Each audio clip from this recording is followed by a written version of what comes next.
Hello everyone, welcome back to my mini vlog. তো ভাবছো তো সকাল সকাল সেজে গুজে আমি আর মামনি কোথায় বার হয়েছি, যাবো আর কি একটু বাবার বাড়িতে। তো সকাল সকাল উঠে আগে বাড়ির ঠাকুরটা আর কি সেরে নিয়েছি। তো দেখতেই পাচ্ছ যে বাইরে এখনও পর্যন্ত কুয়াশা হয়ে আছে। ভোর ভোর উঠে আর কি রেডি হয়ে নিয়েছি, যাবো আর কি বাপের বাড়িতে। তার কারণ বাপের বাড়িতে আজকে ধান তোলা হবে, তাই মামনি আর আমি যাচ্ছি একটু হেল্প করে দেওয়ার জন্য।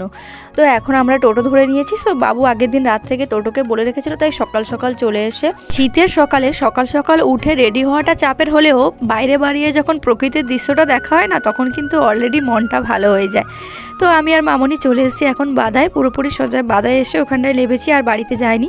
তো এসে দেখি বাবা ওখানটায় একা একা ধান বাঁধছে। তো আজকের হচ্ছে সবার আসার কথা ছিল, কিন্তু এগুলো আসতে পারেনি, তাই বাবা একা একা ধান বাঁধছে। আর আমি তো এসে বাদায় অবাক হয়ে গিয়েছি যে ধান কোথায়, ধান তো দেখতে পাচ্ছি না, এত পরিমাণে ইঁদুর নষ্ট করেছে।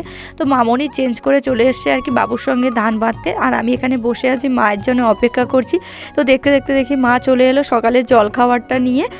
মায়ের সঙ্গে আগেই কথা হয়েছিল যে বাদায় এসে মা এখানে খাওয়া দাওয়া করে নিয়ে তারপর মার সঙ্গে আমি বাড়িতে যাব।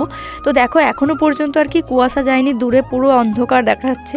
তো মা এখানে সকালে জলখাবারে ডিমের তরকারি, ফুলকপি দিয়ে তরকারি আর ভাত করে এনেছিল। আর আমি তো ডিম খাই না অ্যালার্জির জন্য, তো আজকের খেলাম। খাওয়ার পরে আর কি সঙ্গে সঙ্গে অ্যালার্জির ট্যাবলেট আমাকে খেতে হয়েছিল। তো মা আর বাবা জোর করেছিল বলে তাই খেলাম। তো তারপরে বাদায় বসে আর কি সবাই মিলে খেয়ে নিলাম। আর বাদায় বসে খাওয়ার কিন্তু মজাটাই আলাদা। তো দেখা হচ্ছে নেক্সট পার্টে। Thanks for watching.